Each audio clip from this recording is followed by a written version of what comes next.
Hello, how you doing? You alright? So, this week on Instagram Live, I'm going to be joined by a friend of mine who I'm a massive fan of. That seems to be kind of a running theme, right? That I'm a fan of my friends and they come on and talk at me, talk with me and I talk at them, talk nonsense at them. But yeah, this week we have Sandunes joining us. I'm a huge fan of hers.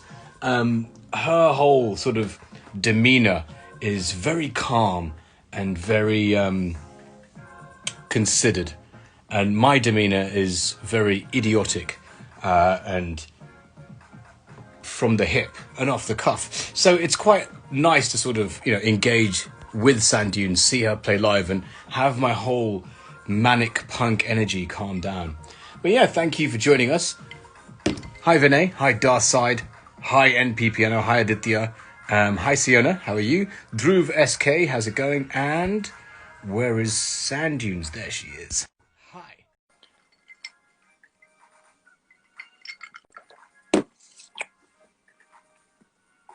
Hi. Can you hear me?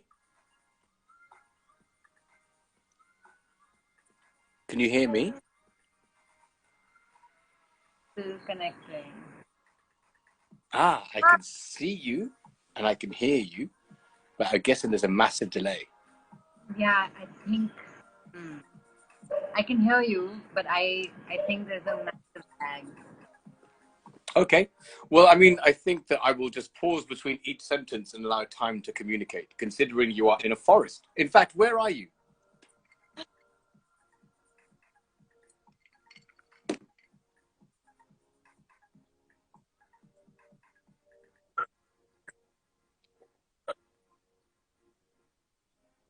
I'm in. I'm kind of outside a village. You'll have to stop me if this isn't working, yeah, because I have another internet solution. But if this works, it works. But yeah, let me know. Weird because I can hear my voice speak back at me from the past. Anyway, 5 minutes with you, Nerm, and it's already everything's a bizarre Everything's time gone to space shit already. vortex. Or it's a new special effect. It's kind of like an ultra delay that you could use on a track. Went away. Okay, cool. Okay, she's Yes. completely frozen. So Sanaya, do you want to, I'll hang up on you and then you do your special dongle thing and then come back on?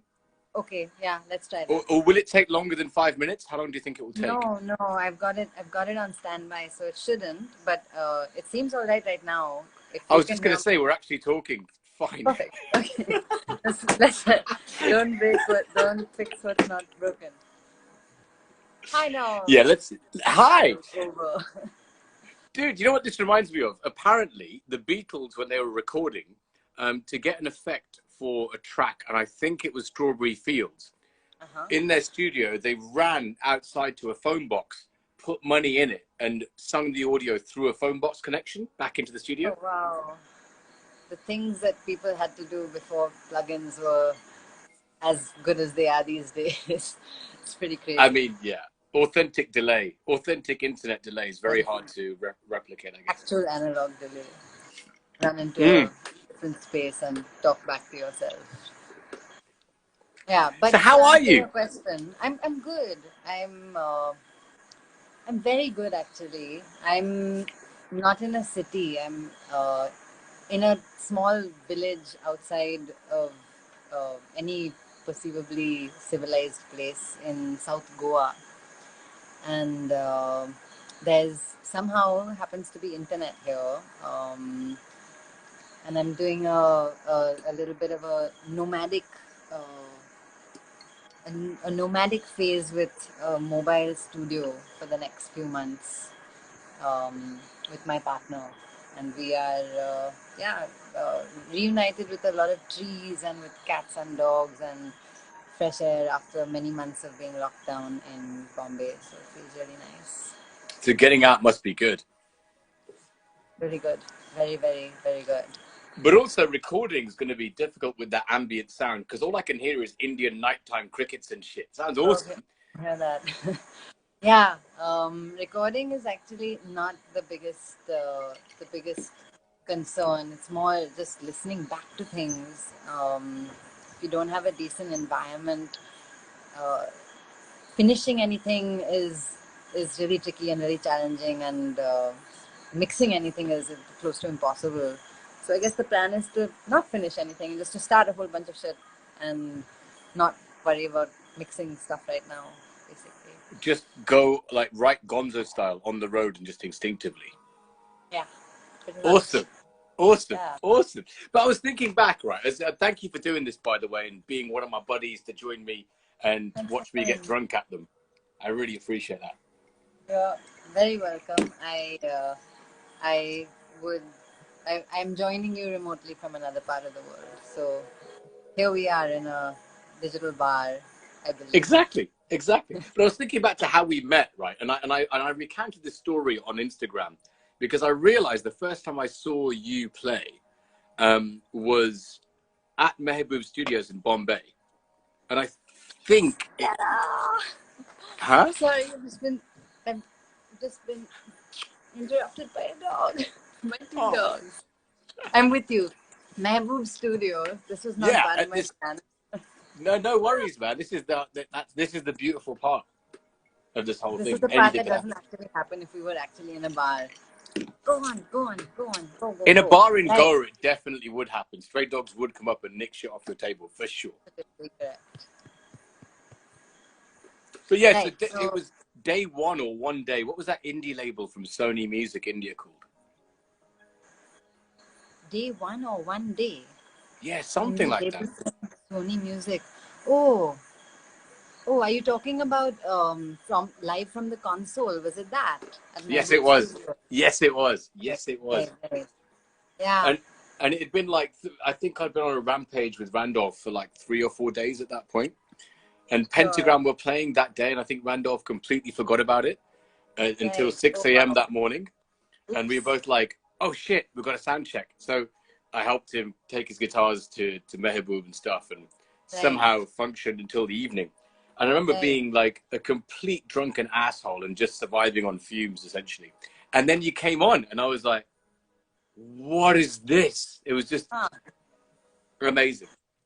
Thanks. That's very kind of you. I remember that show actually very well.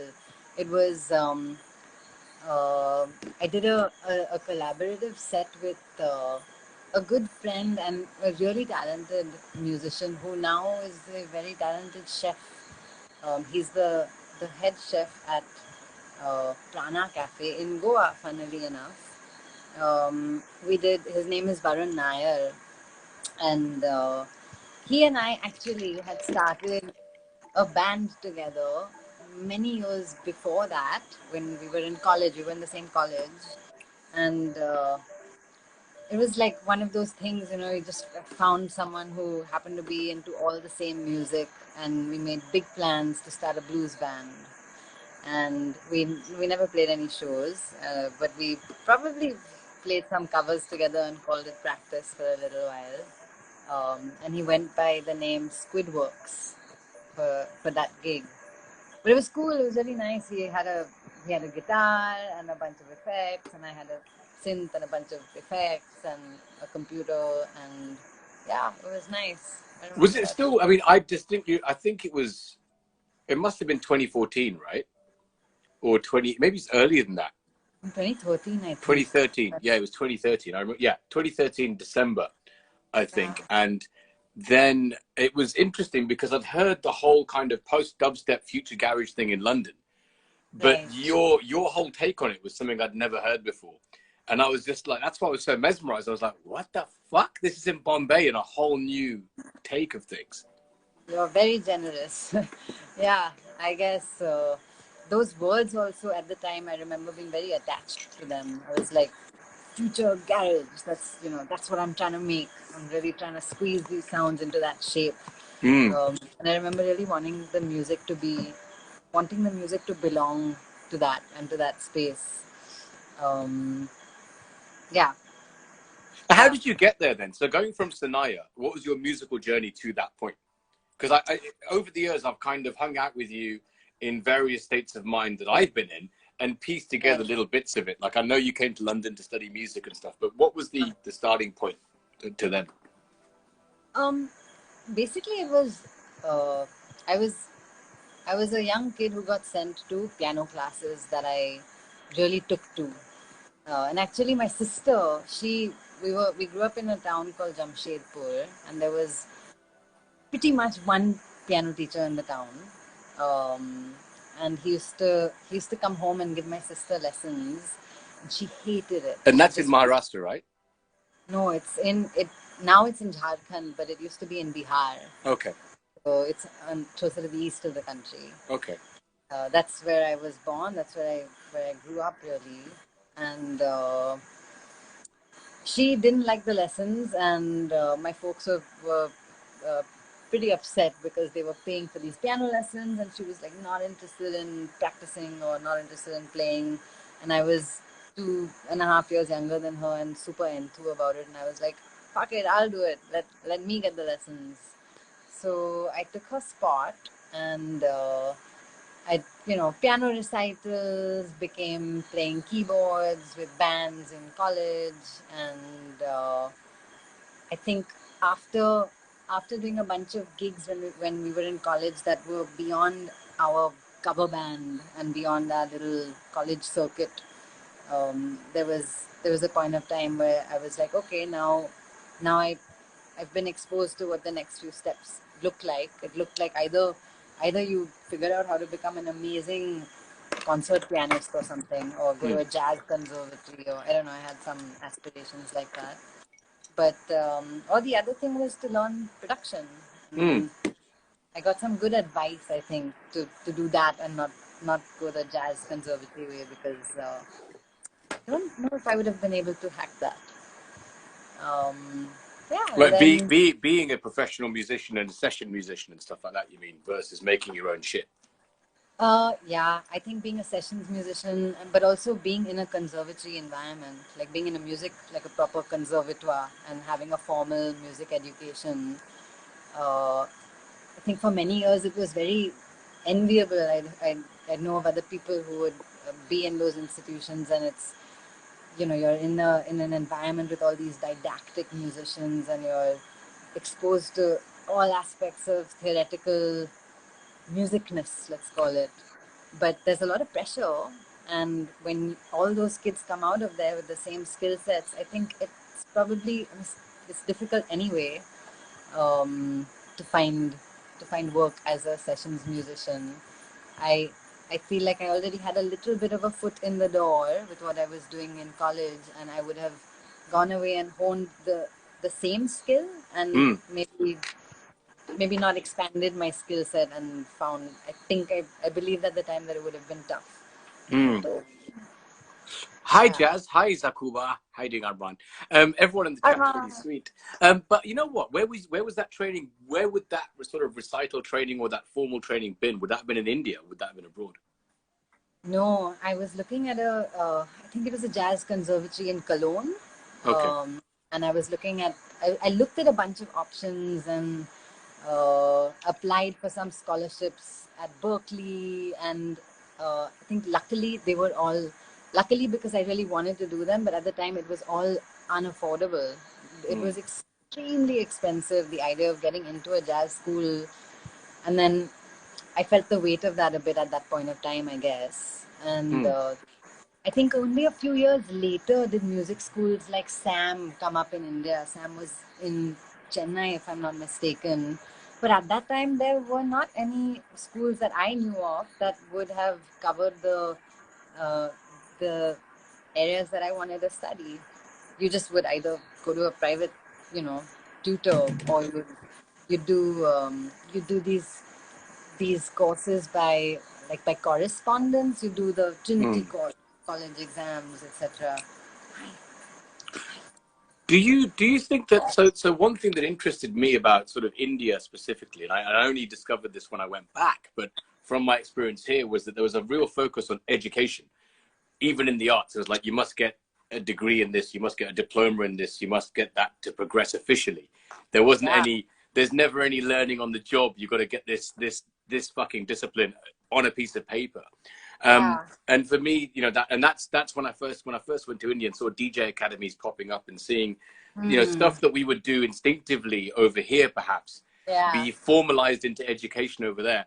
Was that part of that, or was that completely separate? Like, did that factor into your decision or not? You know, I'm not sure. So I think on the one hand, as a culture in India, we are damn enterprising, and we are very good at seeing where an opportune market is bubbling up. And I think a lot of those schools came up at like really important times in terms of there was suddenly a market of young kids who were brainwashed into wanting to be EDM, just be a DJ, and that was synonymous with being or like a superstar DJ before the EDM superstar thing. DJ. Yeah. And that's how a lot of the schools were advertised. That's how a lot of the gear is also um, marketed. Like buy this and then you'll be a superstar DJ. Enroll in this course, you'll be a superstar DJ, etc. But on a side note, I guess we're also in a country where the culture is for a large part very developed uh, from the socio-economic rigidity that it is or slash has been rooted in, which means that in order for anyone's kid to have upward mobility, people are aware that an education is your only key.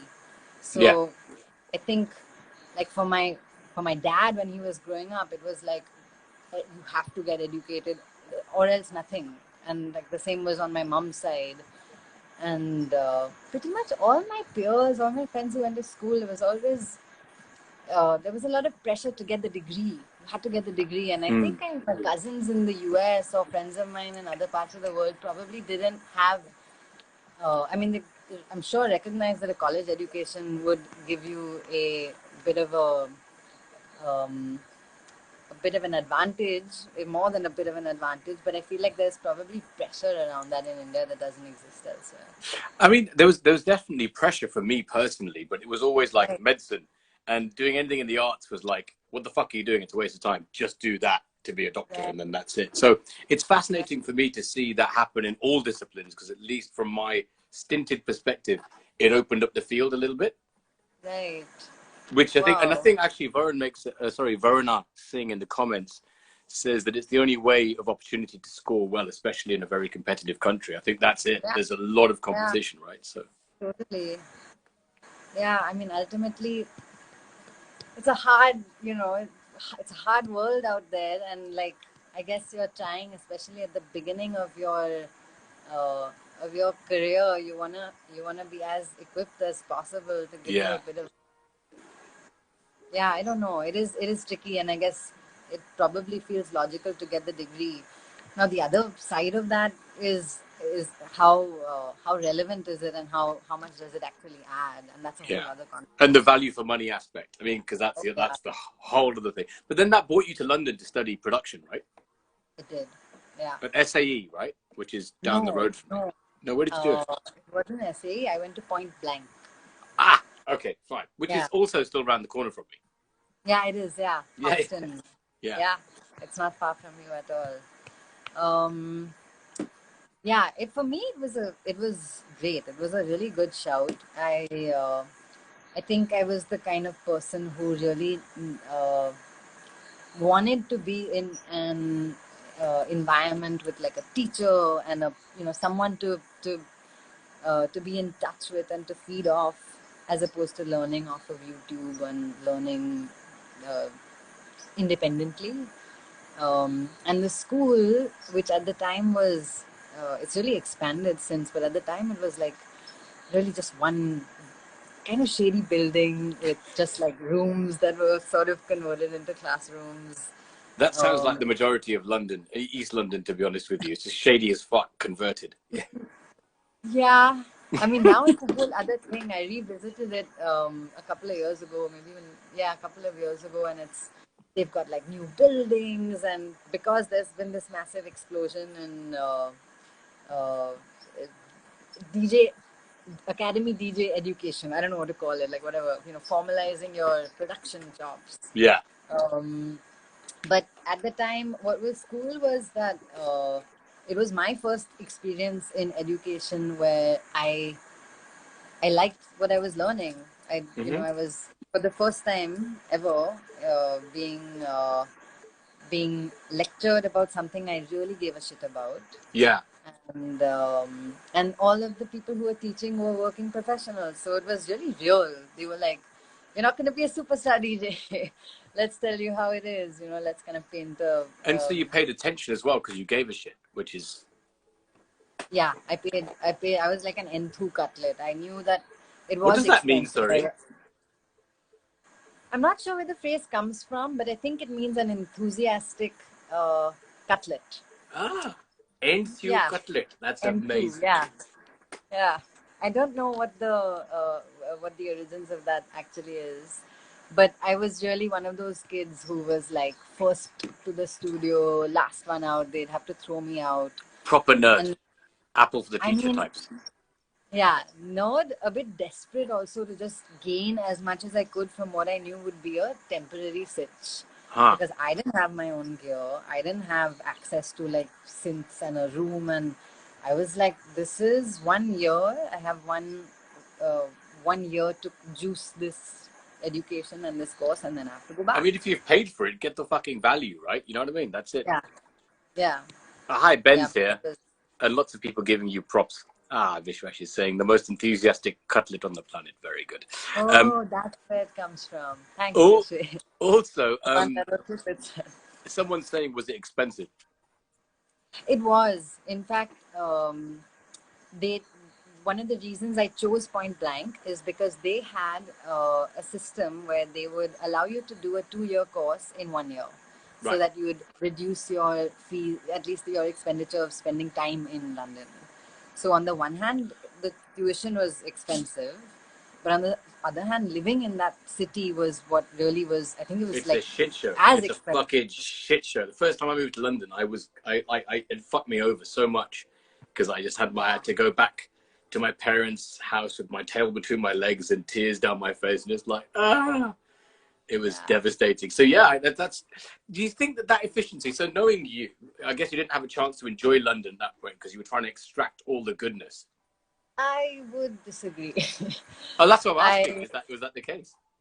I had a blast.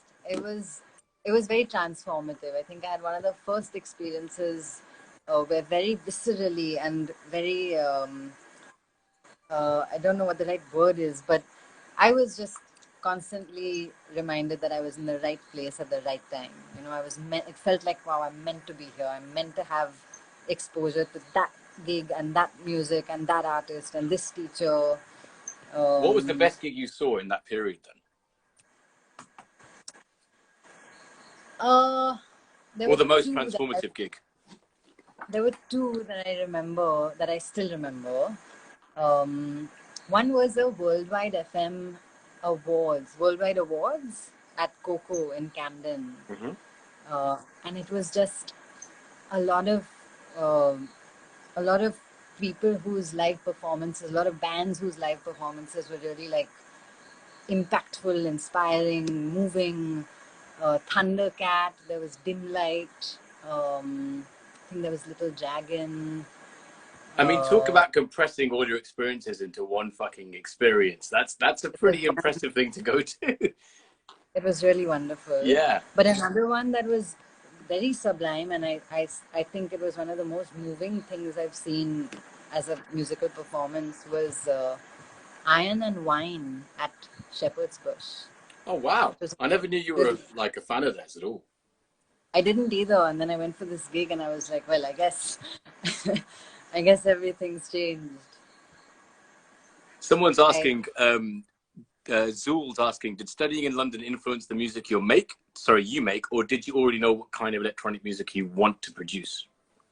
No, it definitely influenced me because of what I was able to see other people doing, what I was able to witness other artists doing.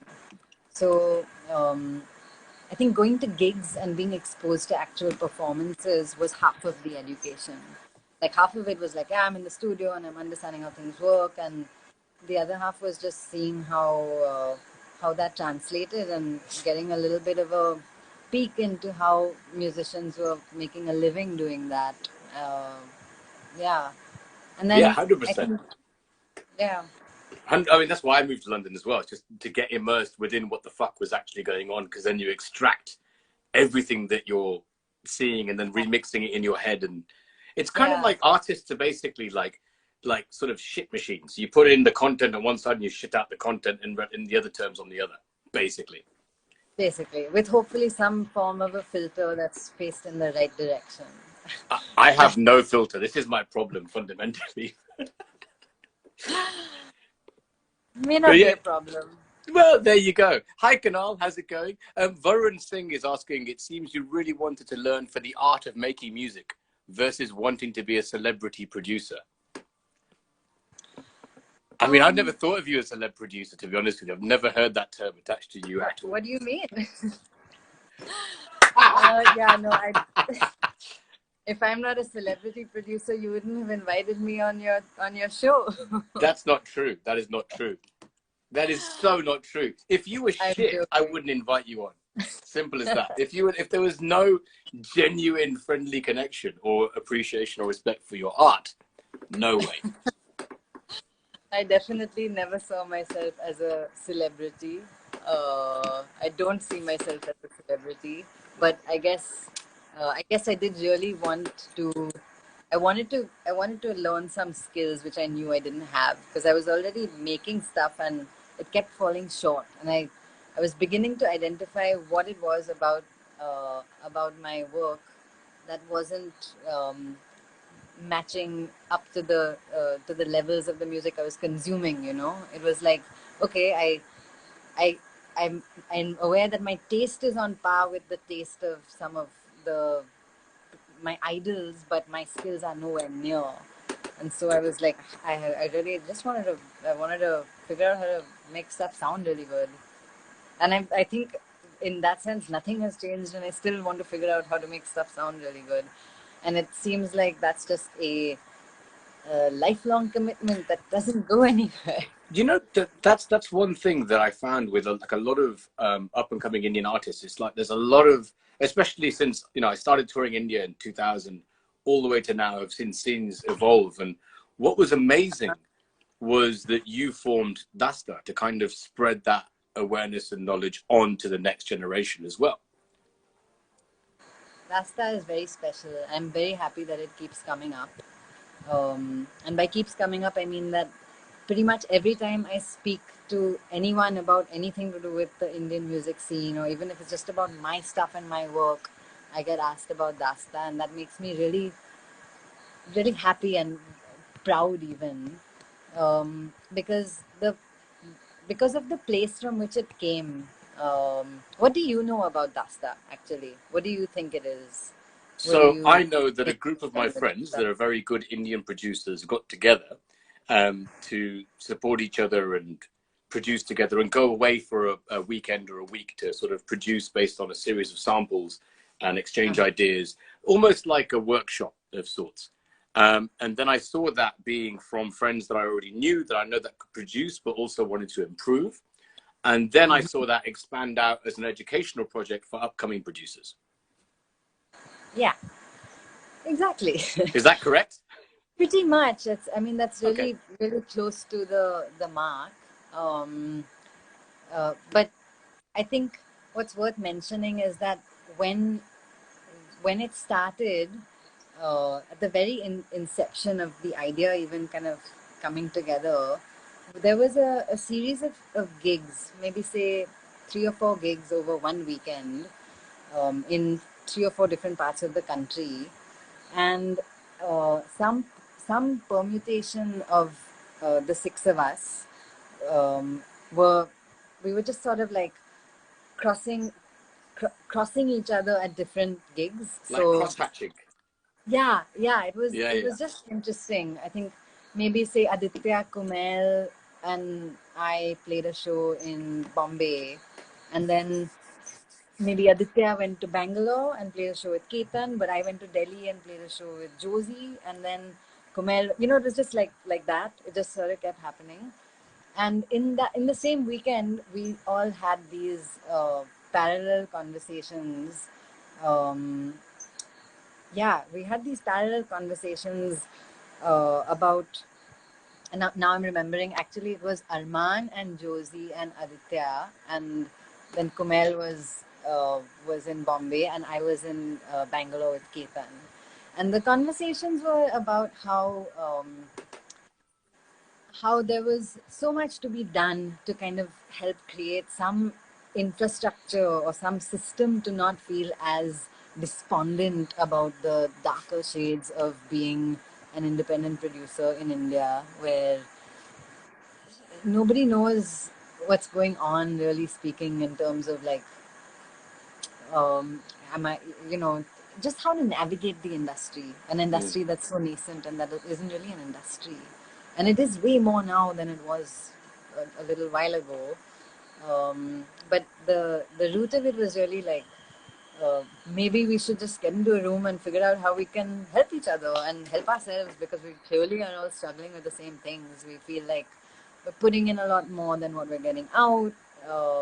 We're not really feeling like the work is meaningful enough because there's such a self-aggrandizing component to performance, and like, I don't know. Also, just the fact that even though it's so lean, there was a system or a setup in place where you have to be with a kind of management agency to get a booking agency to book you, and it wasn't necessarily making sense in such a small scene, you know. Yeah, it becomes So, incredibly kind of it could has the potential to be monopolistic and prevent further growth.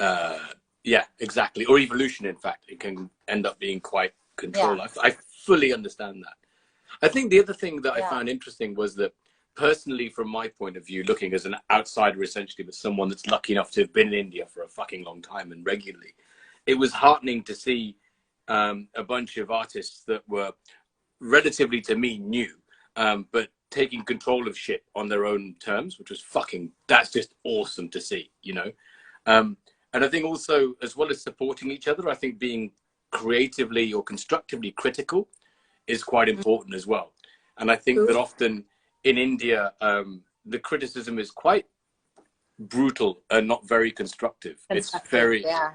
it's Yeah. destructive criticism that's designed to tear you down, as Yeah. opposed to or bully you into a worse deal in some ways, rather than Yeah. actually like, I want to fucking help improve your art, you know. And I think it was great trying to take like control of that from you guys, or sorry, you guys taking control of that rather. Sure. Yeah, there just can't be enough room for kindness and like constructive and sensitive feedback, you know, especially when it comes to art and music. And I mean, an extension of that would be also better modalities of supporting artists or musicians to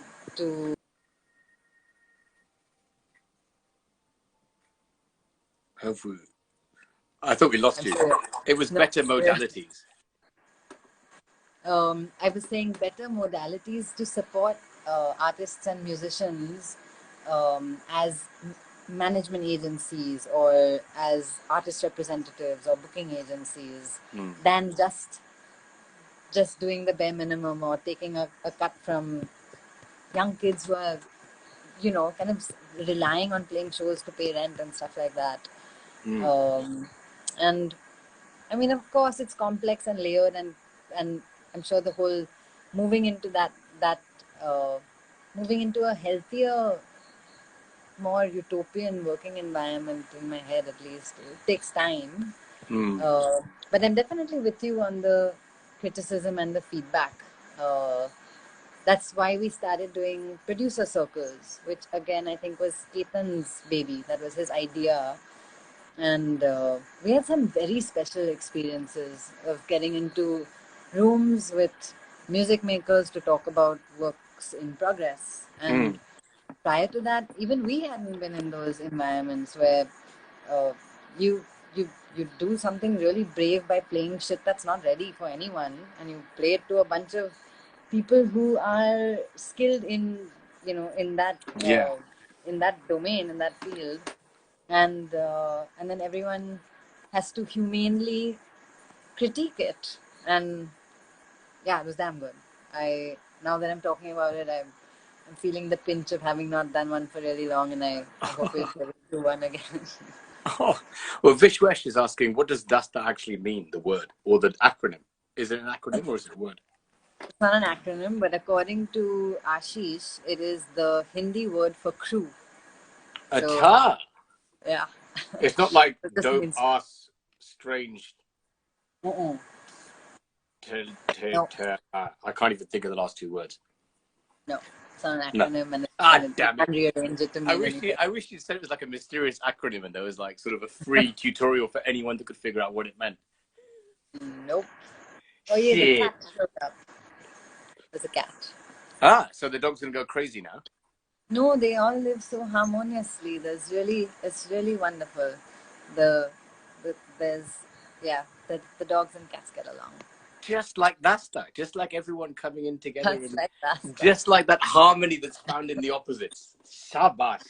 Very good. Very good. So I mean, so all of that. You're in London. You see all these gigs that change things. You came back to India. You came out as Sandunes, or were you already called Sandunes before that? Like, when was that transition from Sanaya to Sandunes? It was when I did my first gig, and they said we have to put you down as something. So what's your artist name? And I was like, oh, artist name. Oh fuck. What is that? Wait. What were your rejected artist names? One was definitely Naya, Naya, which is sort of kind of what I was called when I was little. But only which also sort of in Gujarati it means like that means that have you washed yet? Have you washed yet? Yeah, like Naya, Doya. Oh, like, Naya. Means... Yeah. Yeah, that really could have worked. But it also means new, like Naya. Okay, right. I thought that was damn intelligent. I was like, it's Naya because this is my new avatar, and it's and new, right? Got it. Yeah, it's new. And I didn't go with that.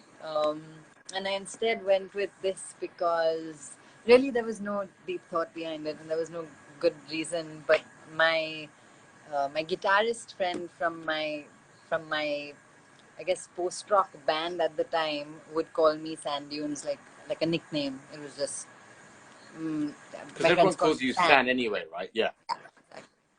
So San became like Santander, San Diego, Sand Dunes, and then Dunes just stuck.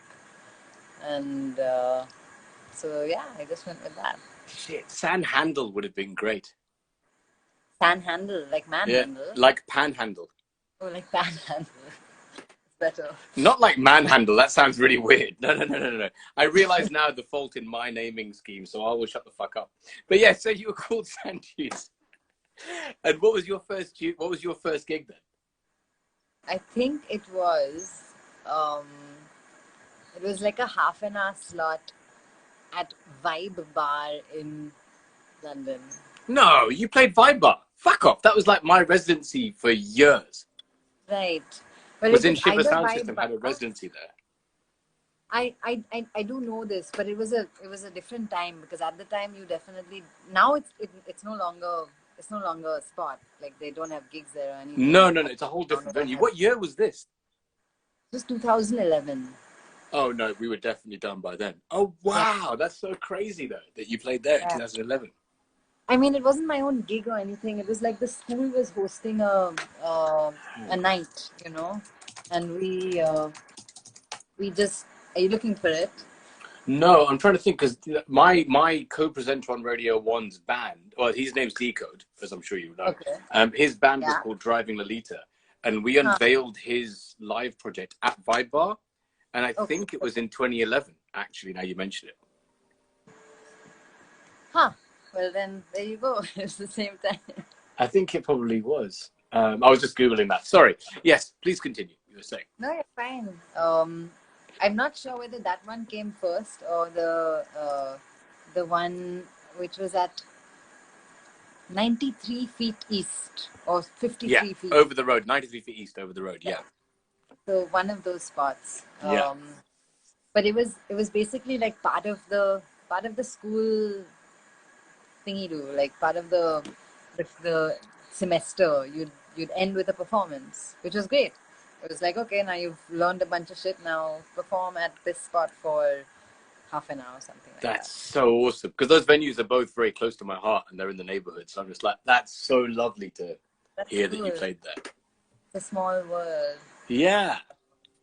Yeah. But wait, someone's sorry, 1 second. Wait there. Vishwesh was asking about your post-rock roots and what was the band called? The band was called. What did we actually go with? I think we were called Barefoot Theory. And I say I think because we did like 3 shows together. It was a college band. Most of us were students at Point Blank, but we didn't have a drummer. So we found a friend of a friend who wasn't in the college. And we played at Hoxton Bar and Kitchen, I think. But what it was it was a lot of fun. It was my first kind of shifting from playing keyboards in bands here in India, and that's what I knew to do. It was like that was my instrument, and then I go to a new country. I'm in this school, and I meet all these kids, and we're like, great, let's start a band together, and let's jam, whatever. We're all into a bunch of similar stuff. Very multicultural band. Pakistani guitarist. I was Indian. French bass player, Polish singer, and Canadian drummer. And I we mean, that's had London for you. that's yeah, it's very That's fair. what happens in London, yeah. Yeah, and we definitely had a lot of different ideas, but we found that writing a bunch of music, which I still have on some hard drive somewhere.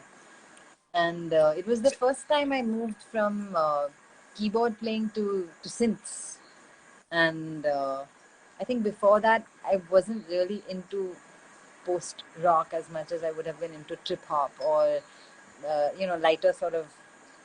I was beginning to listen to production in pop, I guess, and this was the first time I was like, oh wow, synthesizers in a band. My brain was totally blown. Meta Row in the comments are saying put it on SoundCloud, and a lot of people in the comments scrolling past have said, "Is there anything online?" And there's got to be some footage of this.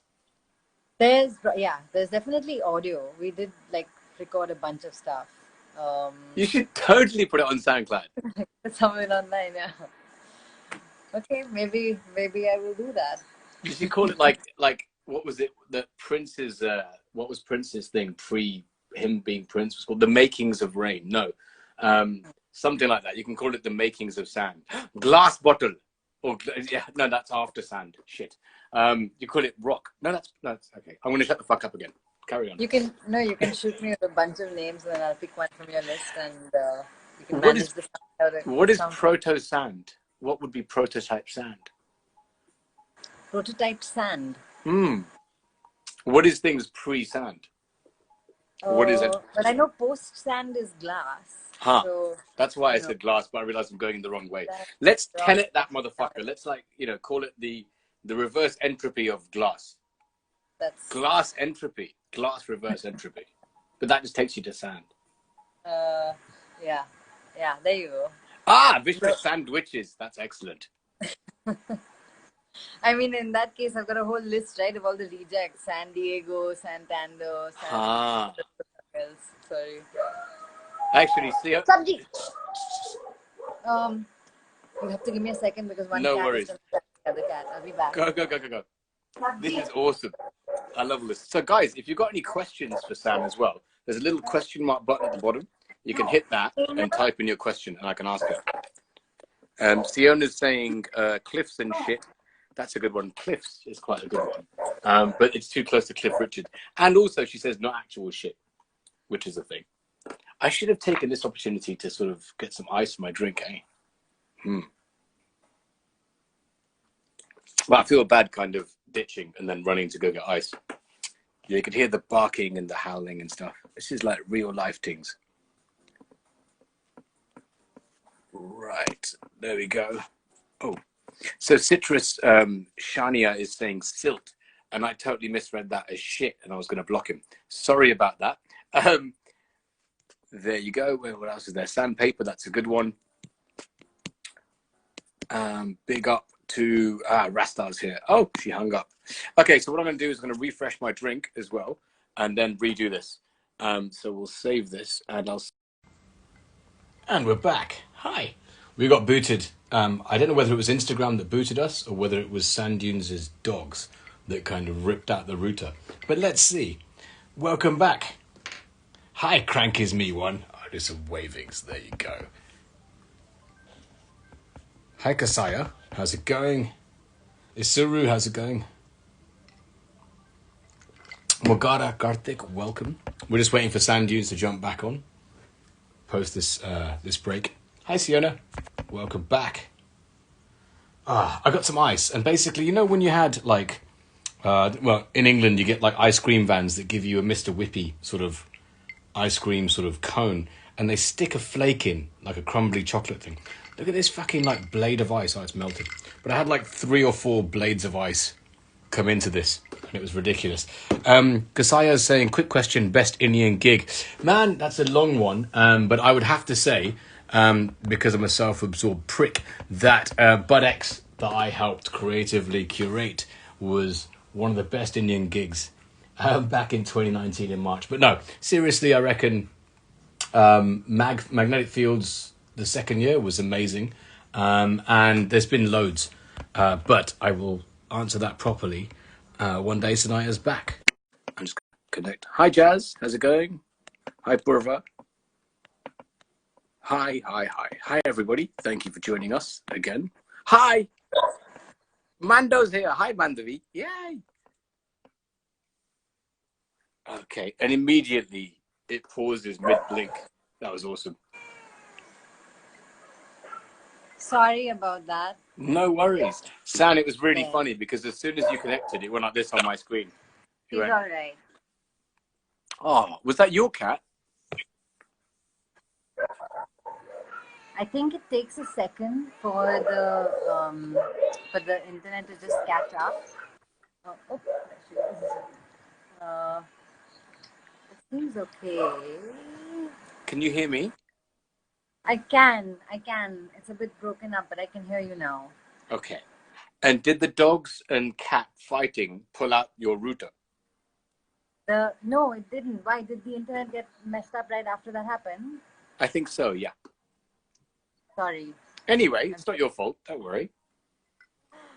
It seems okay, but I still have oh, there. Okay.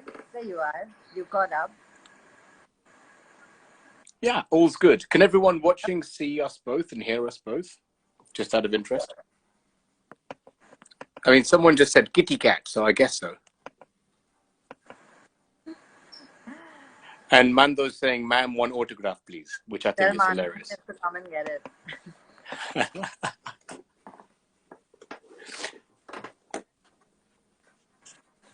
So I'm guessing we're caught up. Can you hear me like in real time? Is there a delay? I can, with a little bit of stutter edit on your voice, but I'm confident that this is the better internet. I apologize. I wish I did have better internet. Don't be silly. It's been okay. Yeah, right it's now. fine. It's fine. Okay, well, I can hear you. Your video hasn't caught up yet. All good. So we got to the point where you became Sandunes. So we had like a half an hour kind of introduction to you as Sandunes. Which is pretty epic because you've had a pretty fucking adventurous time until then. So then you became Sandunes and then you started putting out stuff. And the first thing you released was Downstream, right? Or was there anything before that? No, it wasn't Downstream. It was, wait. It was Everbridge, right? No, actually. What? I wouldn't expect you to know the first thing that I released because it was... I don't even know what populated that release, but it was a 2-track EP called Temper Tonic. It was the first thing that I sort of put out as Sandunes and put into the world. Yeah, it was many years ago. Huh. And what was on it though? You don't remember what was on it? What was on? You know, wow. Okay, cool. The internet works now, in case it didn't before. Did you just say what was on it? Yeah, and then you answered, and then it glitched out like something from RoboCop or the Matrix when they go into the Matrix. It goes, and you get that digital distortion. That's what it The sounded like. Matrix is what comes before sand. Anyway, um, uh, they what it is, what it was. That's way too hippie for my liking. It was 2 tracks. It was 2 little electronic uh, uh, instrumental synth and drum machine things that I made. But was it Future Garage, or had that not emerged as the predominant thing in your head then? To be honest, I actually don't know. I don't know if like naming something a genre is something I'm even capable of doing. I not naming something a genre, but genreifying my stuff. So I don't know. I think it was not really, but maybe it wanted to be. I was at the time very influenced by, probably most influenced by Mount Kimby. And then also definitely had taken a lot from 07 and from Bonobo and somewhere it just made sense to make instrumental music and with a drum machine and not a drummer. But with kind of a band feel on top of it, essentially. Not necessarily. It was definitely more producer feel. Yeah. Huh. Well, the first thing I heard of yours was Everbridge in 2013, but that was around the same time as the show that I saw you at. And then I think after that we played, I think the first gig we played together was in Bangalore in like 2015. Which was that Puma show. No, we did a Puma show, like a Puma gig in Bangalore, and you were DJing. And I remember this distinctly because you dropped Moose T, Horny. And I was like, what the fuck? I haven't heard this song since I was a fucking actual kid at a shitty club in the 90s. I was like, what is this selection? I used to get a lot of shit for playing that song. No, but I'm down because the groove is fucking amazing. Like it's got like a kind of like commercial post-speed garage feel to it. And I was like, this makes sense in this context. Yeah. I think speed garage is also one of the phrases that I was like, yeah, I make speed garage. That was just something I was very committed to. In hindsight, it's hilarious because it just, I suppose now, because in my head, trying to categorize anything as anything is a bit. It's really hard. It's hard, yeah. It's difficult as well. It's really hard. Yeah, but speed garage did came up. Yeah, and I think it was just too slow, to be honest with you. Speed garage was always veering towards like 138 or 139. Yeah, I did. Yeah, my stuff was much slower than that. Yeah. So when I performed yeah, I had to, because it had to make sense in a club environment. This was always the case. I'd make stuff in a very sedate environment in my bedroom, effectively, or on headphones wherever I was, and it used to piece me out to make music. So I'd make down tempo music, but then I needed to make money, and so I'd play a gig. And at a gig, if I was playing stuff that people couldn't move to, it was depleting the chances of my future gigs. So I just would double the tempo of a lot of stuff, or basically figure out a way to just pitch it up. Yeah, pitch it up so you could move. Which I think that was it. But that's the thing, is that as a keyboard player, you've got that musicality. And so again, like it's really, I think, and forgive me for saying this, right? Because I'm a bit of an old bastard. So please forgive me for saying this. But I think that when people try and make music they love, they often fall short. And then the easiest thing to do is play a bunch of pads. And therefore you end up with ambient experiments that are very simple to do. And beyond that, there's a certain sense of musicality of people that know how to do it correctly. And you have that, which I think is just fucking brilliant. So you can listen to your stuff and hear the progression, hear the emotional intent, as opposed to just playing one note and putting a loop behind it.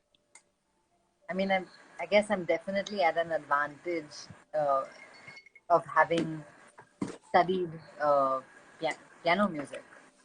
But also getting out the way of your own emotions and like getting that shit out. Sure. Yeah. And in fact, Vishwesh is saying, like, is there going to be any release of your like sort of piano experimentations? Yes, there is. There's an album, and I haven't finished it yet, but it's kind of finished. But it's not gonna be out anytime soon, I'm afraid. Hopefully next year. Um, Basically, Arul in the comments is just saying Sandunes piano music 2021 with a calendar note. Yes, thank you, Arul. Yeah, basically, last year was a weird and wonderful year, but weird because of a lot of pressure cooker situations that I wound up in, where um, you know, the I'm a huge fan of her piano playing. Thanks, Vishwesh. You're very kind. Wow. Um, yeah, I think he came for my Liberty Cinema gig. Um, Basically, yeah, we had certain opportunities come together. Um, and what I mean by that is, like, they were just the right, let's say, the right venues opening up at the right time in the right part of the city or the right part of the world to do a piano show, and or maybe even like the right kind of opportunity to get into the studio with certain people to make that music happen. And when stuff like that comes together, even if you're not ready, you just get your ducks in a row and go for it, because it doesn't, stuff like that doesn't roll around too often. And I think one thing we made good on was working out how to record all that music in real time. So we made the record last year, the Hand of Thought, um, exactly the show that was performed. I did a bunch of those performances between the end of last year, and those are my last gigs this year before we all went into lockdown. And it's exciting because I feel really connected to all of that stuff, and it's super different from everything else that I've worked on in the past, and it's completely pianistic, and minimal, and with a horn section. And Did you not record the live sets? we did, but we also, like, went into the studio and recorded the music. And then what also was happening parallelly is that I have a bunch of other material that has been in the pipes for a long time, and that is slowly. I just had a lot of projects going on simultaneously, and this one happened to finish itself. But now, until I roll the other stuff out, this has to wait. Acha. Like that. Is But linear when you're basically a tree. I would love to be a tree. I think I'm a tree. But I think another parallel is Prince, right? So you know the whole story about Purple Rain, when he performed Purple Rain for the first time live at a gig in Minneapolis. Right. It was for a benefit. It was a benefit concert for a dance troupe to raise money for them, and they recorded it all on tape. I think it was it was 16 tracks on tape in 2 trucks outside the venue, and they did the whole gig in 1983, and after that they tried to recreate it in the studio many, many, many times, and in the end they just mixed down the live thing, and that was the fucking song. Yeah.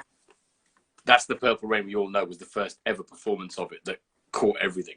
Sometimes you just can't recreate it without all the hundreds or tens or whatever, how many ever years that were present, because that really does close the circuit, right, with music performance. You don't have an audience. It's such a different thing altogether to be in a controlled environment. It gives you great sound, but Do you know what? That's very interesting, because that's like, forget just hearing yourself on the monitors, but you can feel the fucking energy coming back at you from the crowd, right? So it's a second form of monitoring. We're like, oh shit, this works. And then it's going to amp you up to do even more. totally. Dude, there's now you've hit on that, and everyone's like, oh, that gig was amazing, and people are talking about that. There's so many of your gigs that I've been to that have been so unique and that have fucked me up, like royally fucked me up. Like, I've been in tears to your live performances so many times. So there was Different Trains, 1947, where I turned up at the Barbican in London. I know we met after that, and you were very moved, and I was very touched by that. I was fucked up. Like, I wept for like a solid hour and however the fuck long it was. I was just like, I was devastated by that work. And then you did it again at Magnetic Fields, and that was, again, I was kind of ready for it, but I wasn't. It still just came up, went, slapped me across the face again. Yeah. Well, I remember that I think a lot of people who were at that show were pretty moved by it, and with very good reason. The whole idea and that whole performance was built off our history, our shared history, like the history of any Indian or any Pakistani, um, and basically for anybody who doesn't know what that was. Oh, my mom! Hi, mom. um, uh, yes, that's great. Are you going to have My to stop parents swearing now? actually say that again. Are we going to have to stop swearing now? Okay, fine. We'll behave. Hi, auntie. But that was one of the few gigs that my parents actually were able to make it for, and in London or in in Magfields? London, they made it to the Okay, London. wow. Yeah, it was special. It all came together really nicely, and it was. I also was like, this is the gig that you all should come for. Please come. There are chairs. You can sit. It's very sober and very civilized and comfortable, and it'll be wonderful. And the themes as well, they were really pertinent, and I built that whole piece around my granddad's history. Basically, we were recreating different trains to fit the mold of or to fit the shape of um, Indian partition in 1947. So it was called Different Trains 1947, and it was a rework of Steve Reich's Different Trains, and the way that my section went about doing it, that bit of the performance was to try to tell my granddad's story of his movement from. He's originally from Karachi, so him and his kind of map getting to India. So he'd have to move from Karachi to India, basically. Yeah, yeah, and he actually. So just for people watching that don't know, obviously, 1947 was the year where India and Pakistan were both born, where some random executive in England drew a fucking line across the country and killed millions of people because that just like transition across the countries via trains. Yeah, and I think for a lot of people, it's an unknown fact that is one of the world's. It was the world's largest mass migration, and there are many shades and shapes and stories around that, which I feel even in my Indian. Oh God, that cat is back. Just gonna let her be for now. I'm very sorry. I don't know when my life became about this. Cats and dogs. Great, I love it. Um, uh, so, uh, yeah, there were that. I was just going to say that there was a lot of depth around that. That was um, not necessarily. I feel like we didn't get into it deeply enough in school. You know, it was not something that we delved into, and only when I was doing this project did it give me a reason to look into it in the context of my own family, and then also in so many other families who were way more affected or had like very brutal and severe stories that came up, and it felt nice to do a piece, to create something that got performed where the conceptual furniture was kind of built from my own story of my grandfather, and I interviewed my grandmom for it. My grandfather, he's not alive anymore, but my grandmom was telling the story, and then we sampled her voice, and yeah, it was fun. It was nice. I mean, fun and nice is one thing that I would not describe as that approach. Yeah, the process was was fun and nice, but yeah, the it was more like a hook in my heart and ripping it out of my chest at that point. It was amazing. It was amazing. I mean, actually, Nisa's saying that, you know, they learned it very clinically in school in India. And I think that in England, we never learned about it at all. Like, we were just never taught about Indian partition. Yeah, it's not surprising. I don't even want to begin to wonder what Indian kids will be reading about in textbooks in the next decade. It's insane. But also, one of your collaborators in that was Jiva, right? And then you guys worked together on Perfect Timing before that, which is when I first saw you guys performing together at Magfields 3? Magnetic Fields 3, that's right, the third one. Yeah. And how did that collaboration, because I thought it was a perfect pairing, because I love you both, and you're both just like fucking talented, mad cute, and just like seem to be in sync together on all your projects. And then, like, I guess later with Bharat and Singh as well. But like, how did that collaboration come about? Um, I think I think that in 2013, the two of us started playing in Sahej's band, the Duelist Inquiry band, and that's how we sort of started talking music and exploring, like, oh, maybe we should make stuff together, maybe we should do things together. And I think at the time, Jivraj being a Red Bull Music Academy alumni, and then me doing some other Red Bull projects, put us in a situation where there was an opportunity to collaborate. Mm. And I think we had some support to, like, make some music and a platform to play some shows. I think, yeah, one of them was sort of a Red Bull Academy base camp. At least that's what they were called, but it was a little. Oh no, not a base camp. Sorry, I'm crossing my wires. It was just a show that we did, but it was a Red Bull show in Kuwait, um, where we fleshed out a workshop around the stagecraft of the gig, and we kind of invited people into the mechanisms of how we connected our rigs and how we performed, and yeah, it was really really fun. It was.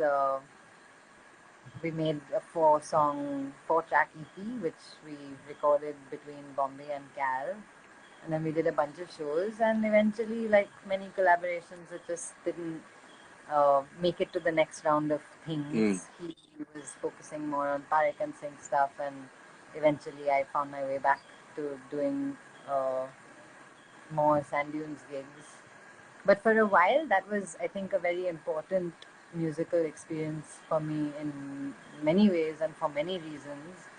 But I think that was one of my first moments of, right, okay, my rig and my skill set and my approach, I'm very happy to pair that with a percussionist or a drummer. Mm. With that shape was like, okay, that's the shape that I want to play with for a while. Mm. Yeah. And similarly, it seemed to fit because you have someone that equally knows their gear as well as you know your gear, and can then Or, open that up to collaborations and stuff. So it felt like a bit like Lego pieces coming together to form this shape. yeah, It's quite sweet. yeah, And also, I yeah. think that what was the whole idea that I found interesting is that when you get musicians on a stage, eye contact is kind of like critical. You know what I mean? But you guys were playing back to back, which I was like, huh? How does Back that to work? Did you back. have like, yeah, Oh, for you were back different to things. back for each other. Yeah.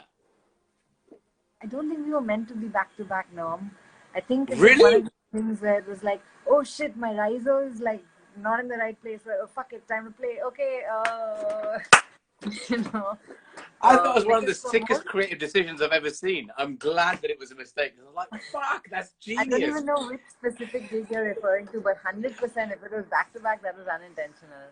No, I but the know Mad that. Fields one, where you were both not facing each other. You both had your backs to each other, and your gear No, was in no, front of no. you. We were facing each other for most part, and then I guess what it was we had L-shaped rigs. So for some of the set we'd be facing each other, but then for some of the set we'd be facing the audience. I thought the total imagery was like drums and sticks here, and then keys here, like back to back. I thought it was fucking amazing. I was just like, that That, is a that's brave, creative choice. that's also possible. That could have been. I mean, from what I recall, if I can say this even, I guess having an insular setup and being in like a cockpit kind of situation was probably a comfortable. Um, what's the word I'm looking for? Ergonomic, a comfortable ergonomic strategy for maybe Yeah. both of us. But I don't really recall going in with a plan of, right, let's not look at each other. And I don't Because think. I remember I was on the balcony at Mag on the sort of backstage bit where all the sort of crew rooms are behind you Right, guys, and I got right. told off because like the projections were on top of me, like get the fuck down, you're not meant to be. I was like, shut up. And I was watching this. I was like, how are they doing this? Not looking at each other. What the fuck? I was just quite in awe. Cool. That was a really good gig. I do remember that quite well. I also remember we only got it together. Man, yeah, parts of that, it was all very on the edge, and it was like almost a shit show a lot of the time. But Jivraj is extremely skilled, and managed to kind of pull things together in a way that I think I don't think that I would otherwise be comfortable having so many open-ended bits in our set just before the performance. But I do remember, Yeah. especially the Magfields one. It was one of those things where we were not ready with that set until it was 5 minutes to play. Where I think Munbir was like, "Okay, guys, you ready?" And we were in another project file rendering few stems to support the parts that we were playing in our last song. That kind of a thing. It was damn last minute. Like down to the wire. Really down to the wire. But it's also cool when you can trust someone to kind of button a sort of loose end. You know what I mean? If you've got that sort of open-ended thing and someone can just button it, you're like, just fucking sort it out and it'll happen. I don't know. I don't think so. I think retroactively, it's kind of like in that situation, you don't have a choice. You're like, I guess we got to button this up now, and you know, if it falls apart, I play a chord and you just play, you know, whatever. We figure it out. Mandavi. That's interesting. At the very end, just play. I'm sorry, what? I talked over you. What are you saying? I just read out Mandavi's comment, which I'll leave to you to read out since you're moderating this. Oh, no, you can read it out, Bakwas. It's a conversation. It's not I know, but also because I lost it and Okay, fine. Okay, now the truth comes out. So Manda says they want to know about more of your creativity workshops. Acha. So Mandavi, I was telling you about my workshop. Also, hi Patan. How's it going? Just saying hello quickly. Go on, please continue. In a nutshell, since the end of 2018, when I was experiencing the need to figure out how to make more meaning out of life and find music making more purposeful, I guess, I started trying to bring two areas of interest and work and creative inspiration together. And I think it kind of an opportunity to do this fell into my lap accidentally, and then off of the back of that I was like, oh great, it's something I want to do. I designed a workshop on creativity and mindfulness, and it was attempted to be a space for anyone, not just music makers, not just creative people, but anyone to kind of be exposed to different techniques to tap into their creative headspace by means of stillness and activated listening and other chit chat about how to harness your creativity through mindfulness. And it was really wonderful and very, very important for me to have done, because it was another shape of the same. There's another shape of work, I guess, another shape of interfacing with making art that felt right, felt important to talk about, felt important to bring people into. And I was planning to do a whole bunch of them this year, and I am now working on ways to do them not in person, remotely. Yeah. But the interesting thing about, okay, so I was going to touch on this a little bit about your experience in London, about how I know you and how you're very sort of conscious about your own like well-being and health and so on and so forth. Whereas I'm an idiot and I would just drink through it all. Whereas you would focus and calm and, you know, take care of yourself, but not in a way that I, as a punk, would find aggressively like annoying. You know, it's like a case that there's a realness to what you say as opposed to being marketed. You know what I mean? Which I'm kind of in awe of, because you've been able to sort of take that, and you're the first person that I sort of, the first time I heard, oh, she's a yogi, but not in that kind of projected marketing way, was about you. Which I thought was fascinating as a musician as well, and sort of maintaining this, because touring sucks. Like touring just sucks. It's not a great life, and you've got to find ways of functioning through it. And generally the answer is like booze and whatever. And you found, or you've sort of navigated a way through keeping yourself well, which I find admirable. Thank you, I guess. It was, yeah, I don't mean to cuss you, but I'm just also a punk. So I've got to just say, yeah, I fucking hate hippies, but you're all right. Essentially is what I'm saying. Yeah, thanks. I appreciate that. Although I don't think you should hate hippies. But We won't get into that. We won't get the hippies as fascist argument. No. But yeah, it's so funny to me that like it's kind of like you have to.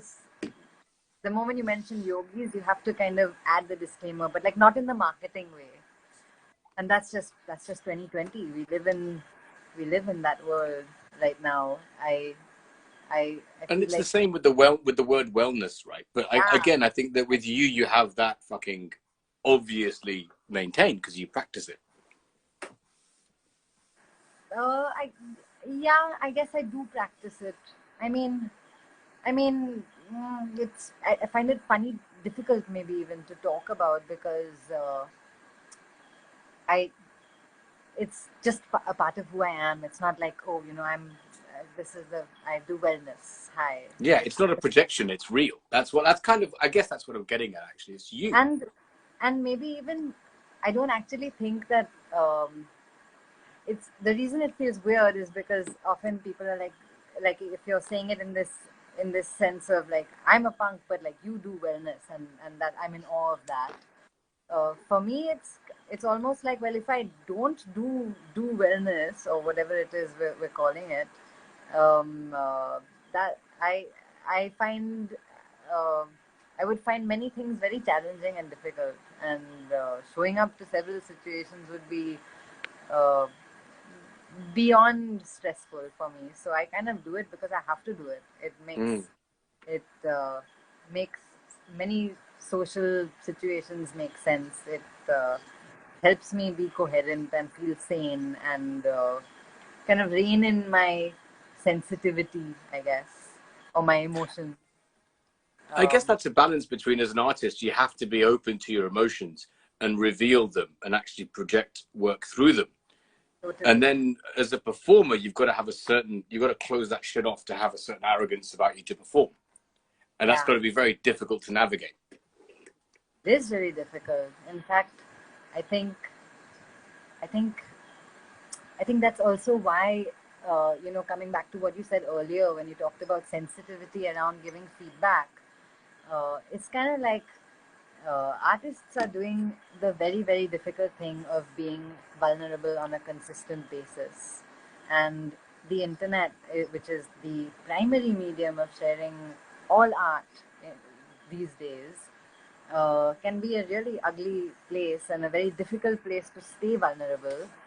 Yet that is the lifeline for anyone making something, because ultimately you're consuming from your environment and then you have to translate that through emotionality and through the language of your imagination, whatever medium, into your art. But uh, it's like you have to stay vulnerable in order to be able to do that. But if you stay too vulnerable, you will be uh, destroyed by You'd be the chewed up and forces spat of, out, basically. yeah. It's like two opposing shit machines, one that's creative and one that's destructive. Yeah, they're not facing the right direction with the filter, like you said. They're incorrectly placed shit machines. Yes, totally. Yeah, but I think for that reason, at some point, I recognized in myself a feeling of imbalance and instability, and just a young, like any other young person putting workout into the world, you get judged a lot. You're on stage a lot. I felt a lot of pressure to figure out a way for all of that to be and look and sound perfect. And I think I leaned into wellness, as you call it. For me, it's like I leaned into certain practices that were movement practices and mindfulness practices in order to come out, in order to navigate all of that, and I suppose come out on the other side of that intact. So which is essential, because you can give yourself to your art, but without you, your art can't exist anyway. So you've got to fucking protect that stuff. Yeah, totally. I think I don't have a lot of time for the idea of uh, art and creating art being something that destroys you or that comes from a place of pain. I mean, it also comes from a place of pain, but I don't have a lot of time for the idea that artists need to be debilitated and self-destructive in the development and completion of their work. I'm sure that I've spoken to you about this before, and I've mentioned this before on many of these chats, but there's an interview with David Bowie and Jeremy Paxman, who's like a big political interviewer in the UK.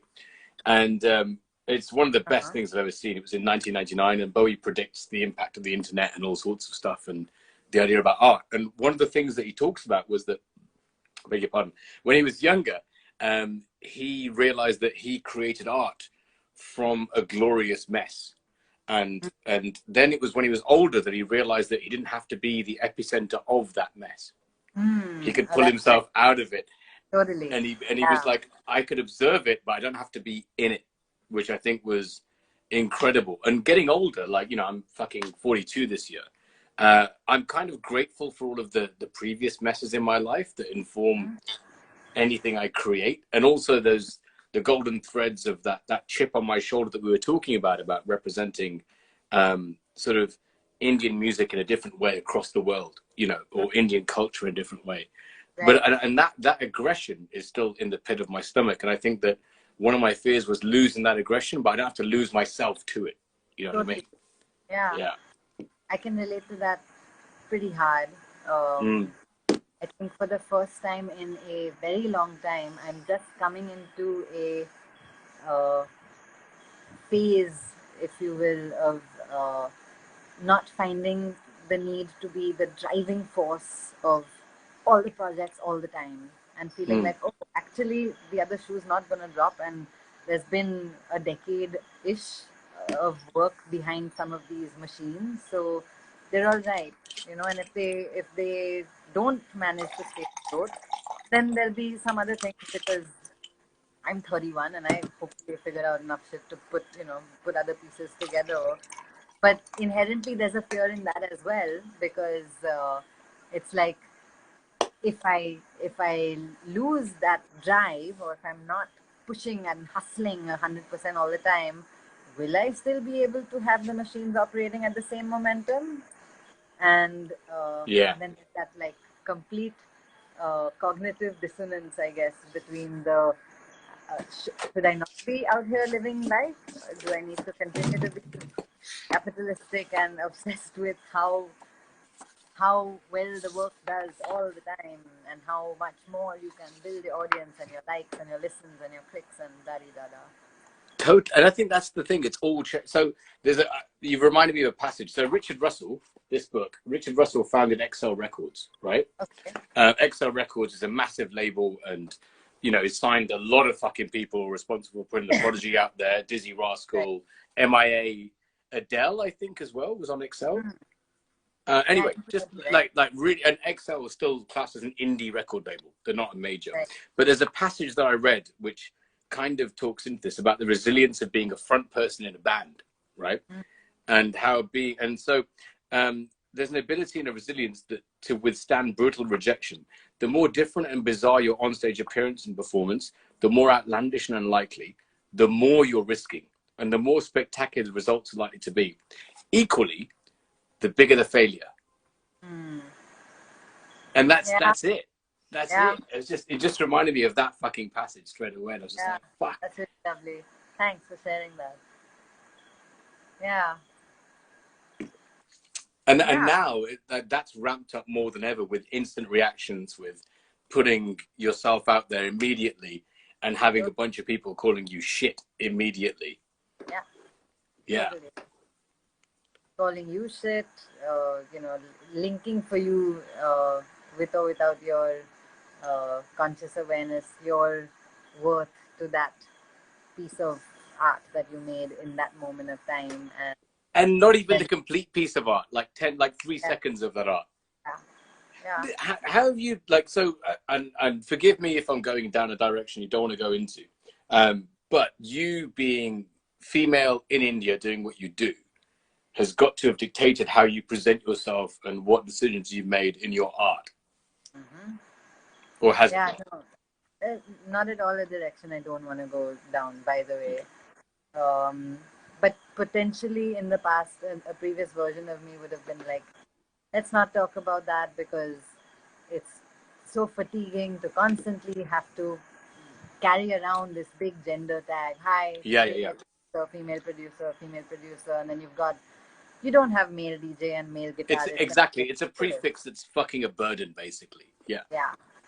However, I think it's such a nuanced topic that really warrants a lot of slow and deep conversation and warrants a lot of space for all the different uh, viewpoints and voices on it. And my personal experience of it has been like a graph. It's been very jagged. And I've had moments of feeling like there are opportunities that came my way as a result of being one of the few, if not only, female producers in the country at some point of time. And the feeling of like, well, this is an opportunity that I should take because it's an opportunity, and anybody else in my situation would take it, but also feeling shortchanged and not shortchanged, but I think the right word is uh, feeling like you didn't get it because of your merit, you just got it because of your gender. And I think acknowledging and addressing that for a lot of women in a lot of different fields, that just can generally be the case. And I think women then have to kind of do the work of uh, getting their skill sets and repertoires and all the cogs in place and up to speed, so that they do feel like the opportunities are coming to them as a result of the merit, and not as a result of not for a tokenistic placement in some music festival who Yeah, just it's has the quality, not a box diversity. ticking So, exercise. yeah. Yeah. And uh, yeah, I think I'm in a neutral place with it now, where I feel like I no longer have any judgment for uh, women doing music stuff. I see it and it just makes my heart bloom, and I really mean that. Like it's wonderful to see women on stage, and at the same time it's saddening because I recognize that every time I'm feeling like, wow, a woman on stage, a part of me is acknowledging this is not enough, it's not happening enough, which is why it's a wow moment for me. It's not. Did you ever feel that like a situation that I felt when I saw sort of people that were South Asian in the public eye here, where I was like, you're not doing it well enough. It's just like, it's just cheesy shit. For example, I'm not really a big fan of R&B or whatever, and I see that and I'm just like, and then equally, like you just said, I'm kind of over that. I'm just like, yeah, the representation means everything. Yeah, exactly the same thing. Earlier, I think a previous version of myself was very hung up on quality. So it was like, no, if you're a woman and you claim to do music, then you've got to go over and above and beyond everybody else, and you can't fuck up. There's no room for that because you've got a point to prove. So if I saw other women who I felt weren't ticking all the boxes or whatever, like crossing all the T's and dotting all the I's, I would definitely I would have felt something in the past, whereas now I'm just like, all the representation is needed, it's valid, it's requisite, it's like important. And the Yeah. world would be fucking boring if we all had the same taste, right? Like everyone's got different tastes. Everyone has different tastes, right? And different purposes too, Yeah, Norm. It's totally. for vacuous, lo-fi, I don't know, pop songs out of someone's bedroom, or like feminist anthems with uh, high quality production. All of that is valid and has space, and there are audiences for everything. And irrespective, even if there weren't audiences for everything, I just think that there are, if expression is coming from those places, then I'm not just okay with that. I'm there for that. Like I'm listening to that. I'm listening for that, in fact. Totally. Yeah. So, San, I need to pee. I'm going to leave you with a question to answer. Okay. I'm going to be really quick because I'm a DJ. I'm used to peeing between tracks. So, Cool. Oh, so Ser- you leave me alone. Cool. yeah, you can answer That's it when I'm fine. gone. Hang on a second, wait there. Siraj Hira, is that the name correctly? Sehra. Seher Raheja. Or let's Seher go with Rajit. Seher. So when you decided to become an artist, did you ever wonder if your art will ever be great enough? Over to you. Okay, bye. Seher. Hi, Seher.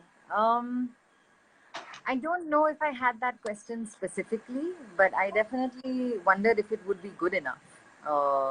And I think that particular question is a very sticky one, and it doesn't leave you so long as you're making something that you put. So long as you're making art and you're putting it out into the world, you're going to wonder if it's good enough.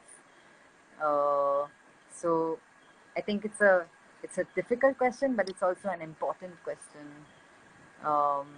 Yeah, I hope that answers your question. Hey, Anushka. Hello, Smoky Sound. I guess while Nerm is away peeing, I am taking more questions. So if you will put me out of my misery and ask me something simple, I'm here to answer it. Cool.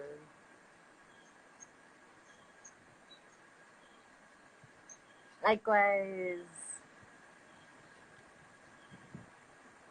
Yes, Vishwesh, please ask a question. No, actually, we've been having a lovely chat. It's been really great. We've talked about all kinds of things. Hi. Hi, welcome back. Hi. Welcome Oh, back. Anushka's saying, have you been giving them a hard time? No, I went to eat. Vishwesh just asked if I had put anything out just because I finished it. Huh. That sounds Yeah. very unlike you because you have a million unfinished projects that will Don't never see the light have of a day. million unfinished projects. Really? Really? I feel in our conversation, there's been so many things where like, oh, well, that happened, but it didn't come out. That happened, it might not come out. That happened, and it might come out, but not yet. Well, there's just some stuff that's waiting to come out. But I think I did in the beginning just put stuff out because I finished it and because I was like, well, I'm not very pleased with it, but I spent so much time on it. It must be kind of good. Maybe I should put it out anyway. And then just to relieve myself of feeling handcuffed by it, I probably just said, fuck it, I'm putting it out. Actually, what's your preferred method of release? In fact, there's one thing I haven't talked about yet, which I kind of want to, which I've figured out just a way of getting to it, which is, I'm sorry, I'm actually thinking out aloud now. So, what's your favorite method of release, direct or via label? I don't have a favorite. I don't even know if releasing music is something that's in a category of favorite things of mine to do. Because it just sucks generally. Weird. It's a weird one. It's a difficult one. It's like when you were away peeing, we were talking about self-doubt and feeling like your work is not good enough. And I think that gets really heightened and highlighted when you're putting out music.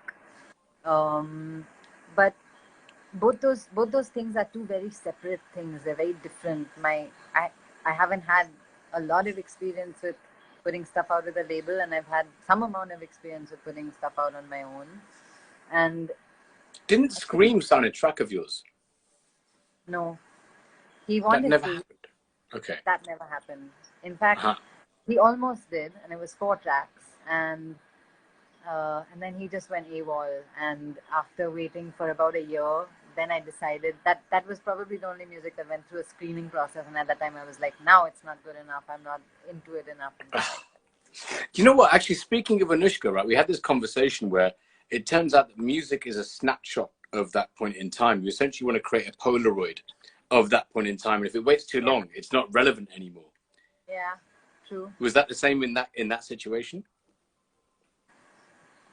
I don't think it has to be the same, especially now, considering how music lives. You know, like the word record came about because it was a record of the moment in time in which the music was made, and that's Hmm. when it was a vinyl. And now, pardon me, we just don't live in that way anymore. Everything is kind of all very fleeting and transitory, but it also lives forever on the internet. So um, I think at the time it was just one of those, yeah, it was one of those moments where I had moved into a musical space that was too far away from that music, and it was too old for me to connect my brain to again. So I just let it be, and I Could didn't I listen. hear it? Yeah, you can definitely hear it. I can send it to you. Yeah, It's, please do. yeah, I have it on a private SoundCloud playlist. Awesome. And Yeah. there's another project with a big dubstep star that never saw the light of day, or will not, well, hasn't yet. Was the whole Marla collab that we were working on? Oh yeah, yeah. What happened to that? I have no idea. I mean, that was a whole other thing. Yeah, you know, I don't, it's like you, the tendency is to get frustrated about stuff like that because like there's And exciting I'm sorry moving if you parts. did get frustrated by that because it wasn't intentional Okay, or whatever. But I understand.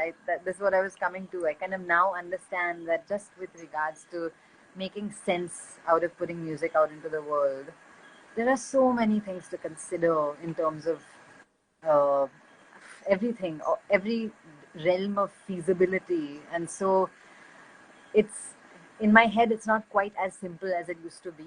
As finish the track and upload to SoundCloud straight from Ableton or something like that. mm. So I get it now, and I think there's probably tons of music out there that is stuck in the pipes. Not mine, and just generally speaking, Yeah, because either I people mean, as a haven't. Prince fan, I'm still collecting it all. Right. Yeah, Prince has come up so many times. I didn't realize you were as much of a Prince fan as you Really, are. I'm sure that every time I've been drunk, I've babbled shit about Prince at you constantly I never tallied that against anything during the else. dots. Yeah. But that whole okay, so I'm trying to gauge how much I can talk about this about the whole Marla thing. Um, I'll just stop talking about it. Basically, it was something cool that hopefully will happen one day, where San played on a whole But it was collaborative thing with Marla. so long ago. So I mean, But you what know was? what? But so was your post, like your prog rock thing, whatever it was called. What was it? That pre Sandunes project. I mean, there's still. Oh right, yeah, that was very long ago. Oh, you actually think I'm gonna put that out? You totally should. We just discussed you uploading it all to SoundCloud. Yeah, but I'd have to mix it. So And there you go. You see, this is the fundamental problem, right? Okay, yeah. so hang on a second. Someone's just said, right? You know, how do you deal with unfinished old projects? That smoky sound. And this is the fundamental problem that I have with all of my artist friends, is that every single artist friend replies like that. Like it has to be mixed down, it has to be mastered, it has to be this, that, and the other. And I'm like, no, just fucking put it out in the world. Yeah, unfortunately, I don't anymore think that it makes sense to add unmixed shit into the digital world. I just, I don't know, but that's just where I am right now. Um, I feel like I'm newly learning things. My only area of recent realm of music education or production education has been around mixing, and Mm-hmm. it's it's shocking to me how after even a decade of being engaged in this work, how little I know, and how long a Mm. way to go there is with it, and how good it can get. How really qualitatively, profoundly, such differences can be made with good mixes. And I think mix engineers are damn underrated, underappreciated. And yeah, I don't have a lot of interest in putting out unmixed stuff. Fair enough. Yeah. But you also realize there is, okay, so I'm going to give you another example. Like, I'm a big Prince fan. So any demo that's cut, I want to hear it regardless of whether it's mixed. Artist friends that I work with, I have hundreds of unreleased demos, but I'm interested in the idea because I can hear beyond the mix, as it were. And similarly, Prince was a massive fan of Miles Davis and wanted every single note that was ever recorded from him. Right? So is there anyone that you're a fan of that you would want every single note they ever recorded?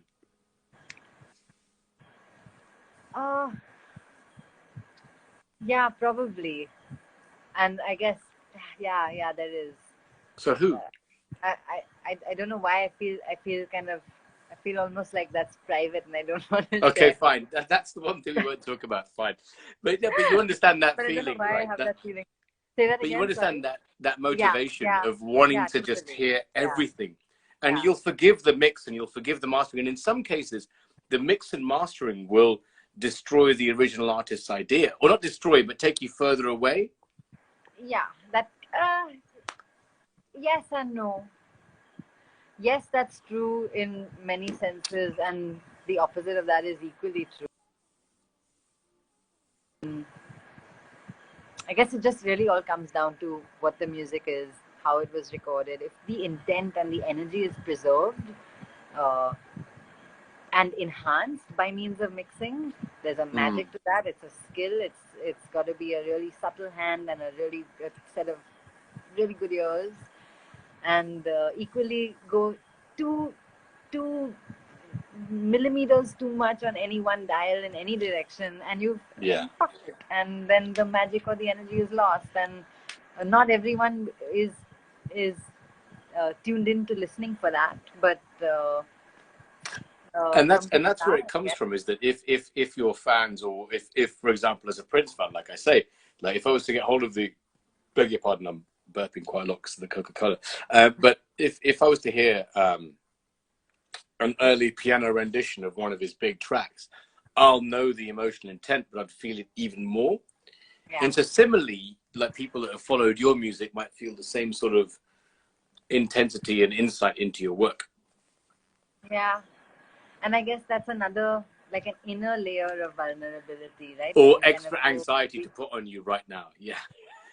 I mean, it's like what we were talking about earlier with it's like, one thing is to be vulnerable about putting your best foot forward, your finished work out there. You know, then if you're putting unfinished stuff out there, and to the world and into, bringing people into that part of the process where the emotions are really, really raw and sitting on top of everything else, and everything else is kind of just teetering to keep that afloat. Yeah. Yeah. There's kind of a beauty in that. Maybe I'm not there yet. There is a beauty in that, for sure. Yeah. For sure. And maybe that will come out years later, where it's just like, oh my God, that was the intent. I'll credit you. Hey, shut up. I don't want no credit. That's totally fine. So actually, speaking about all of your work, your collaborative process, all that stuff, you've had a recent release. Yes. Yes, I have. And I can't say the other artist's name properly, which is odd. I can say the Indian name, but how do you say his surname properly? Spaven. Spaven. Yeah, how have you been saying it? Spaven? No. Like Savan, but with like a... But there's only one A. If it was Spaaven, then I would permit Spaven. But San, we've got like a minute left. Do you want to reconnect, or do you want to say goodbye and wrap this up? It is past my bedtime, but I'm okay to reconnect and then wind down, just Cool. because it's only a minute. Okay. And that way I can tell you close this properly. We can button it just like your performances. We can sort of put a bow and a gift and go, done. Yeah, sure. And then I'll reconnect and then you can go to bed after we've... No, don't go to bed now. You know what I mean. Okay, everybody watching, thank you. Join us again in like a second. I'm going to come right back on. You look like a Garba robot. Okay, she gone. There we go. Join us again in...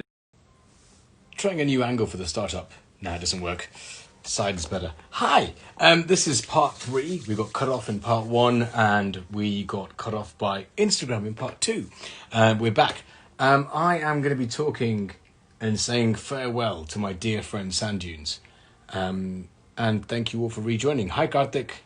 Hi, Kushma. Kush, not Kushma. Kush Sharma. Is it Kush? Cool Sharma. Anyway, thanks for joining. Hi, Smoky Sound. And Sanaya's here, and we can say farewell. And after I ask her this final question, if she'll rejoin. It's waiting. I bet her connection fucks up now. Oh, she's back. Hi. Hi there. It takes a second. I've just frozen for the fun of it. Can you see and hear me? Wow, there's like 3 layers of lag. I'm gonna give it a second to become literally my screen. I should have taken a screenshot. It splits us into 3 layers. I think this is it. I think you're back. Yeah? Can you hear me? Yes. Awesome. I can hear you. I can't see you, but I can hear you, and your video will catch up at some point. Hi. Hi. Hi. So your new collab with wait. I'm going to try and say the name. It is Spaven. Yes. Well done. Excellent. I like how I'm more upset, like sort of like tense about pronouncing the Western name incorrectly. Yeah, I guess there's a fair bit of pressure around that. Yeah. It's also a very easy name, but you're forgiven. But also, it's like saying James, like James. Yeah, it's like saying James for James. Yeah. What would you like to know? Okay, so how did that collaboration come about, and walk on with it? Hey, Matana Cost, Wicked Mo's in the house. Hi Mo. It's a very funny story, and I was really happy that it finally came together the way it did. But before it did, there was like quite a long time trying to figure out how to make music with this drummer who was on the top of my wish list of drummers, who probably had no idea about my music, or maybe he had come across it, but only vaguely, you know. And what we were trying to do was, I was trying to continue my, like I mentioned to you earlier, I was trying to continue my performance modality of working with a drummer, because it made a lot of sense for the gear that I had and that I was interested in using and how I was interested in playing. And I think what we did was we tried to get in touch with him a few times, and we didn't have any realistic means of getting in touch with him.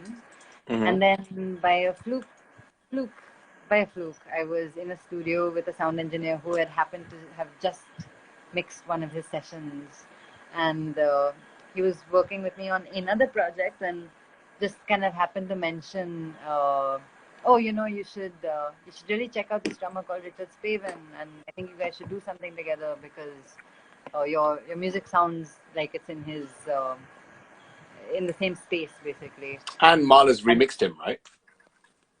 Oh yeah, he did. Which has another sort of. He was part of that whole thing, their live experience. What was it called again? I don't know, just Crosshatch.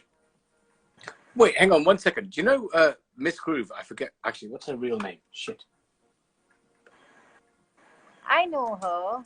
She got me one of my first internships a very long time ago. Hi. We go back so far. That's insane. We have so many mutual really? friends. Like from when my whole media career started out, kind of thing. Oh, like wow. years ago. Small world. Like small world. But yeah, sorry. She got me an internship with Akala a very long time ago. Ah, no way. Yeah. I love Kingsley, man. He's a fucking dude. I never knew you interned with Akala. What the fuck? I mean, it was very brief and very long ago, super long ago. But it was great. I think it was one of my first few experiences. Her daughter's called Sanaya too. Yes, her daughter's. Yeah, I know that. That's awesome. I never knew this connect. That's insane. And Mo's saying Marla live in Cuba, or the Outlook Ensemble. No, it was just now. It was. I'll tell you what it was called. What, just now is in JUS now? Like in 2019, just now. Oh, right. Sure, not the band just now. It was the Outlook Orchestra. Okay, that's what he said. It was Mala's yeah. Outlook Orchestra at the Royal Festival Hall, and basically, right.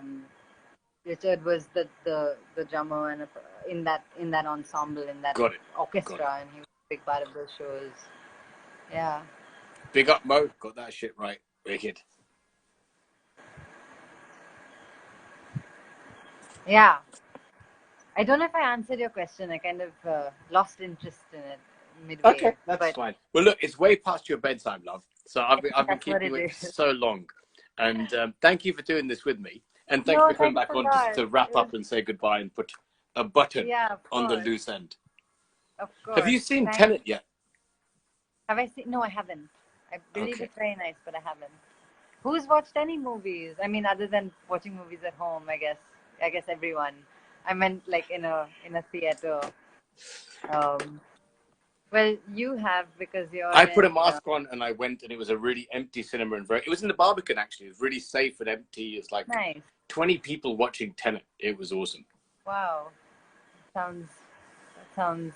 I think you'd love the soundtrack. Ludwig Göransson is fucking amazing, obviously, and I think you'll really, really like love the soundtrack. Oh, cool! I will definitely check it out. Thanks for recommending it. Because he did Black Panther and The Mandalorian, and then he's just done Tenet. It's fucking amazing. Right, my love, I will let you sleep. I will let you rest. Thank you so much for this. Me. It was a really nice chat, and thanks for re-inducting. I drank like a third of a bottle of bourbon through this, so I apologize if I got more slurry throughout. But didn't at all. And thank you all for joining us. I really appreciate this as well. Yes. Thank you. Take care, Norm. Take care of yourself. Good night, everybody. Bye. Bye.